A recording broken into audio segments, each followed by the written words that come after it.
Il n'y a pas de grande destinée sans l'intercession. Dans cet enseignement, nous allons parler sur comment l'intercession impacte radicalement ta destinée, radicalement ta vie chrétienne.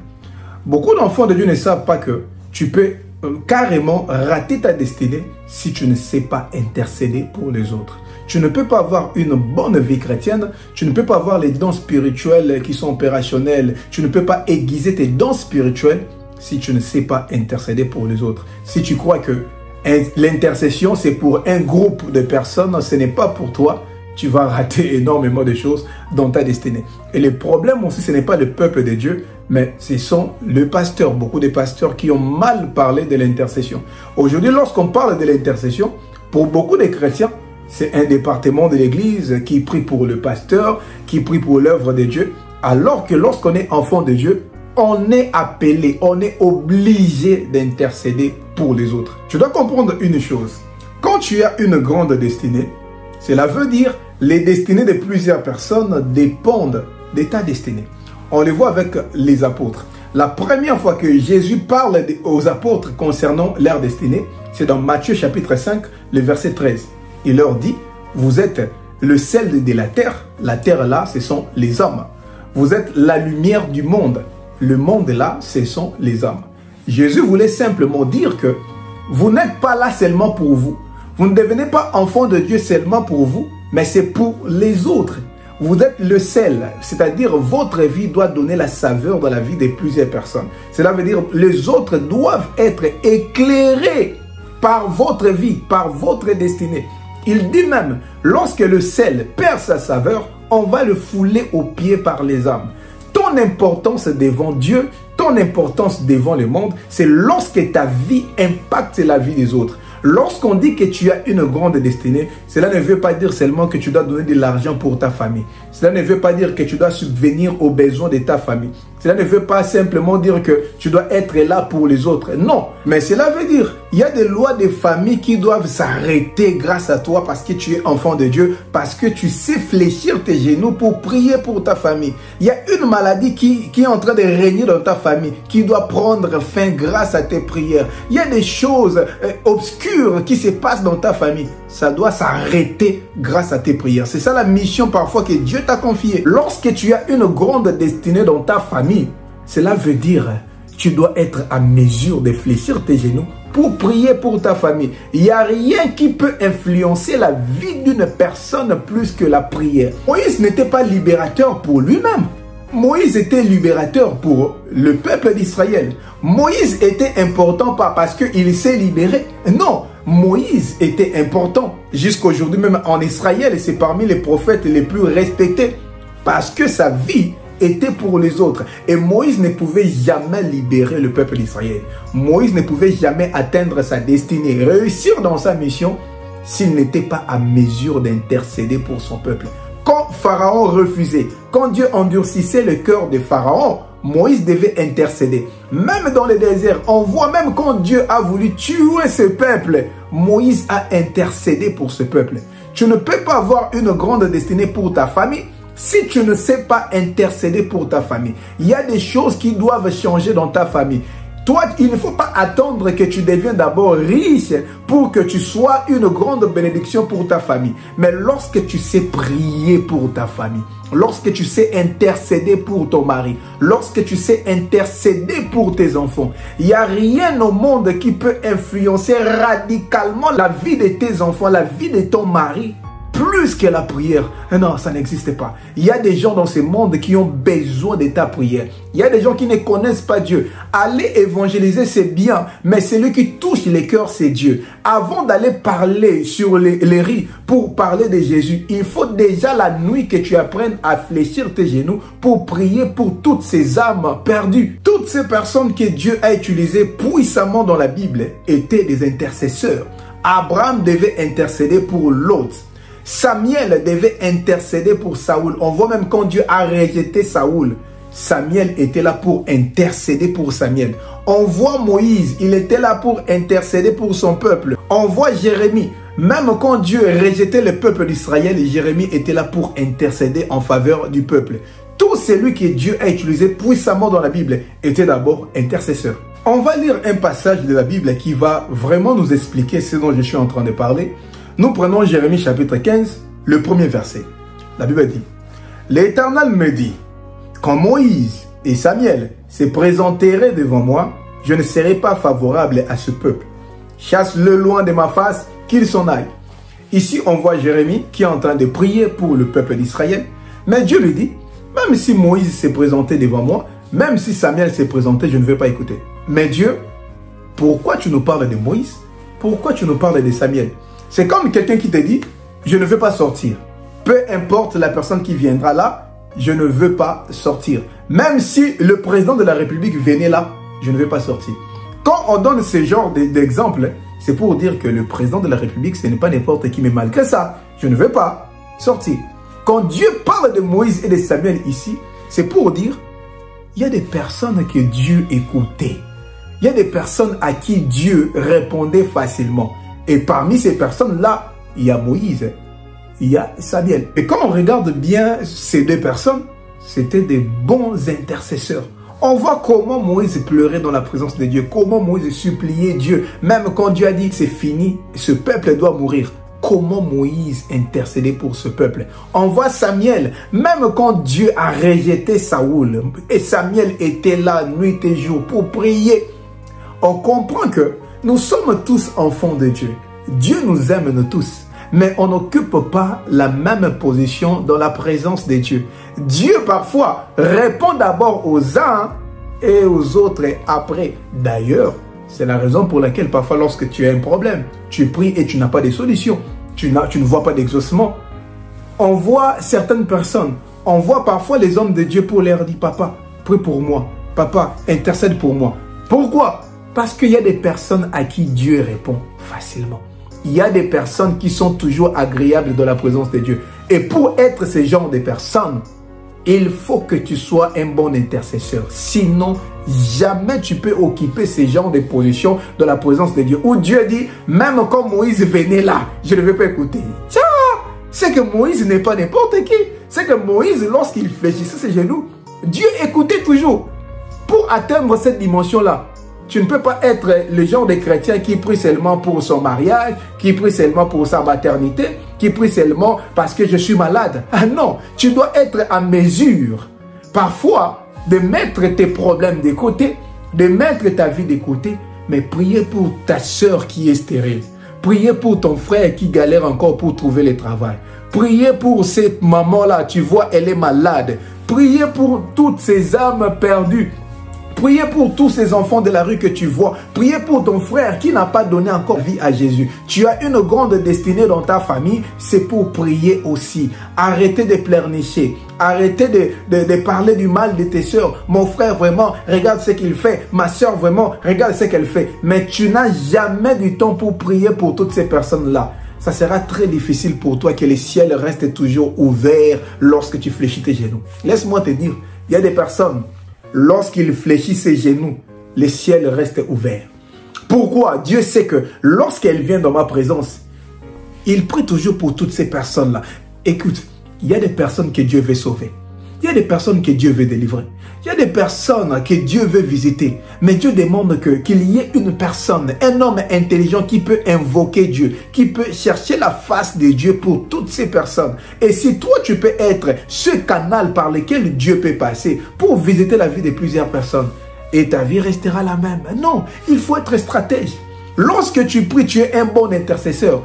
Le ciel restera ouvert dans ta vie. C'est alors que tu vas profiter pour introduire aussi tes dossiers. Servir Dieu, ce n'est pas seulement prêcher comme moi je prêche. Servir Dieu, ce n'est pas seulement chanter. Servir Dieu, ce n'est pas aller parler sur les rues pour évangéliser. Mais servir Dieu, c'est aussi jeûner, prier pour toutes ces personnes qui traversent des moments difficiles. C'est prier, être ce canal de bénédiction par lequel Dieu peut passer pour visiter la vie de plusieurs personnes. Tu les vois dans le livre de Luc, chapitre 2, le verset 36. Écoute ce que la parole de Dieu nous dit. Il y avait aussi une prophétesse, Anne, fille de Phanuel de la tribu d'Aser. Elle était fort avancée en âge et elle avait vécu 7 ans avec son mari depuis sa virginité. Restée veuve et âgée de 84 ans, elle ne quittait pas le temple car, écoutez, et elle servait Dieu nuit et jour dans les jeûnes et dans la prière. Cette veuve restait dans les temples. Elle ne prêchait pas, elle n'évangélisait pas, elle ne chantait pas, mais elle servait Dieu. Comment elle servait Dieu? Par les jeûnes et par les prières. Elle jeûnait pour qui? Elle priait pour qui? Sûrement, elle intercédait pour plusieurs personnes. Et c'est ça, c'est que beaucoup d'enfants de Dieu ne comprennent pas. Lorsqu'on dit que tu es servante de Dieu, serviteur de Dieu, lorsqu'on te dit que tu dois servir Dieu, ce n'est pas forcément aller chanter, ce n'est pas forcément aller prêcher. Prier aussi, intercéder pour les autres, c'est servir Dieu. Alors on va voir ensemble c'est quoi l'intercession. L'intercession vient du verbe intercéder. Intercéder veut dire intervenir en faveur de quelqu'un, parler pour lui, parler pour cette personne afin qu'elle obtienne faveur grâce à toi. On le voit dans le livre de Romains chapitre 8, le verset 26 par exemple. La Bible dit: de même aussi l'Esprit nous aide dans notre faiblesse, car nous ne savons pas ce qu'il nous convient de demander dans nos prières. Mais l'Esprit lui-même intercède par des soupirs inexprimables. Donc l'Esprit de Dieu intercède même pour nous lorsqu'on ne sait pas ce que nous convient de demander à Dieu dans nos prières. On le voit aussi dans 1 Samuel chapitre 2, le verset 25. Si un homme pêche contre un autre homme, Dieu le jugera. Mais s'il pêche contre l'Éternel, qui intercédera pour lui? Donc le seul cas pour lequel on ne doit pas intercéder pour un homme, c'est lorsqu'il pêche contre Dieu. Dans tous les problèmes qui restent, on peut prier pour une personne. Tu vois ton frère, ta soeur traverser des moments difficiles. En tout cas, tu peux prier, tu peux intercéder pour cette personne afin qu'elle obtienne faveur auprès de Dieu. On le voit aussi dans Genèse chapitre 40, le verset 14. La Bible dit: mais souviens-toi de moi quand tu seras heureux et montre, je t'ai pris, de la bonté à mon égard. Parle en ma faveur à Pharaon et fais-moi sortir de cette maison. Ici, c'est Joseph qui parle à les chansons du roi. Voilà, on était des amis ici dans la prison. Toi, tu sors. Je connais ta proximité avec Pharaon. Tu peux parler en ma faveur afin que je sorte de cette prison. Oui, il y a des personnes qui ont une proximité avec Dieu. Il y a des personnes qui ont une intimité avec Dieu. Il y a des personnes qui ont une bonne vie de prière. Mais les autres n'en ont pas. Ton frère n'a pas l'intimité que toi tu as avec Dieu. Ton frère ne prie pas comme toi tu pries. Tu peux profiter de ta position que tu as d'enfant de Dieu afin d'intercéder pour ton frère, afin d'intercéder pour ta soeur. La vie chrétienne, ce n'est pas seulement de dire que nous sommes des chrétiens, vous êtes des païens. Nous vivons dans la sanctification, vous êtes des pécheurs. Papa, comme toi tu es parfait, comme toi tu as l'intimité avec Dieu, mais lui, il n'en a pas. Alors profite de ton intimité avec Dieu afin d'intercéder en sa faveur. On le voit avec Abraham. Dieu voulait détruire la ville de Sodome et de Gomorrhe. Mais qu'est-ce qu'Abraham a fait? Abraham a intercédé pour Lot afin qu'il ne meure pas. Toi, tu as ton frère qui n'a pas encore donné sa vie à Jésus. Et jusque-là, tu n'as jamais prié pour lui. Tu n'as jamais jeûné pour lui. Tout ce que tu as à faire, c'est de critiquer surtout les chrétiens de la francophonie. Nous, tout ce que nous savons, critiquer, juger. C'est pourquoi dans nos propres vies, on a tant de problèmes en tant que chrétiens. On prie, on jeûne, mais il n'y a pas l'exaucement dans nos prières. Parce que au lieu d'intercéder, nous avons remplacé l'intercession par des critiques. Nous avons remplacé l'intercession par des moqueries. Nous avons remplacé l'intercession par les jugements. Parfois, lorsque tu es païen, tes amis païens peuvent te comprendre lorsque tu as un problème, lorsque tu pêches, lorsque tu tombes. Mais dans le milieu chrétien, tu dois faire semblant d'être parfait. Et c'est la raison pour laquelle beaucoup deviennent des hypocrites. Il fait des choses en secret, en public. Il ne peut même pas venir dire à son frère que mon frère, regarde ce que je fais. Est-ce que tu peux prier pour moi? Il a peur d'être critiqué. Il a peur d'être jugé. Les chrétiens aujourd'hui, nous sommes des juges. Nous sommes des critiqueurs. C'est très difficile de voir un chrétien qui te dit: non papa, j'ai écouté qu'il a fait ceci, il a fait cela. J'ai pris le temps d'intercéder pour lui. C'est très difficile. Alors que la Bible nous dit dans Jacques chapitre 4, le verset 16, confessez donc vos péchés les uns aux autres et priez les uns pour les autres afin que vous soyez guéris. La prière fervente du juste a une grande efficacité. D'après la parole de Dieu, on doit intercéder les uns pour les autres. On doit confesser nos péchés les uns aux autres. Mais aujourd'hui, c'est très difficile. Mais que ce ne soit pas ton cas. Lorsque tu lis Luc chapitre 22, les versets 31 à 32, la Bible dit: Le Seigneur dit, Simon, Simon, Satan vous a réclamé pour vous cribler comme le froment. Mais j'ai prié pour toi, afin que ta foi ne défaille point. Et toi, quand tu seras converti, affermis tes frères.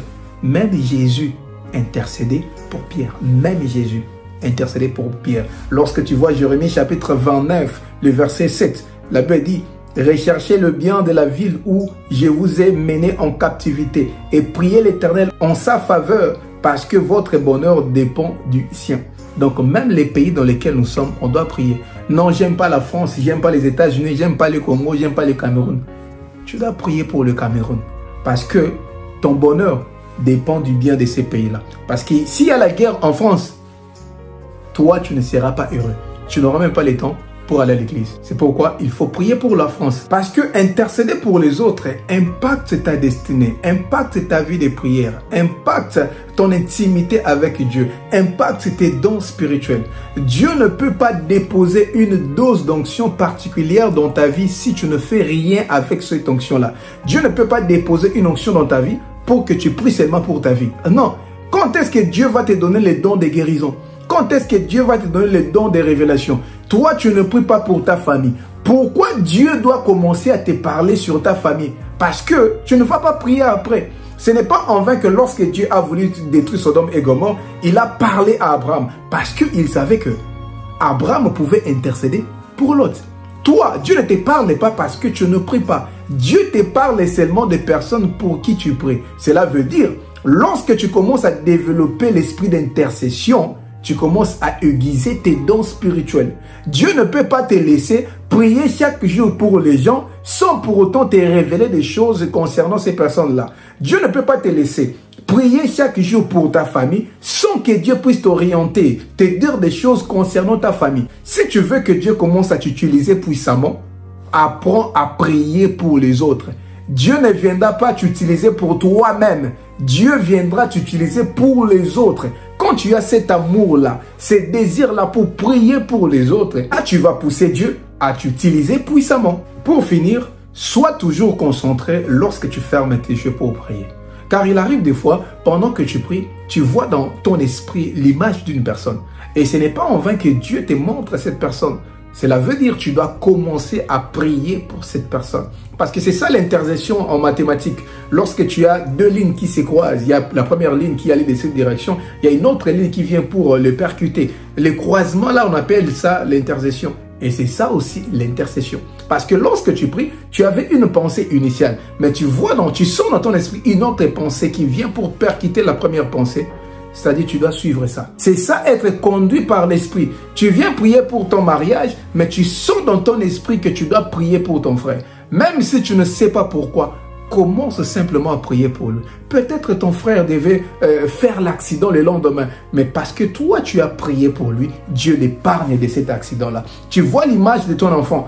Commence à prier pour cet enfant-là. Peut-être le lendemain, un incident devait se produire à l'école. Mais parce que toi, tu as prié pour ton enfant, Dieu l'épargne de cet incident-là. Et c'est ça aussi l'importance du parler en langue. Il arrive des fois, tu sens dans ton esprit que tu dois prier pour quelqu'un. Mais tu ne sais pas exactement sur quoi tu dois prier. Commence à parler en langue. Parce que lorsque tu parles en langue, tu n'utilises pas ton intelligence. C'est ton esprit qui dit le mystère. Seul Dieu peut les comprendre, même le diable ne peut pas les comprendre. C'est ça l'importance du parler en langue. Lorsque ton intelligence n'arrive pas à appréhender, n'arrive pas à sonder certaines choses, commence à utiliser les parler en langue. Laisse ton esprit s'exprimer pour prier pour cette personne.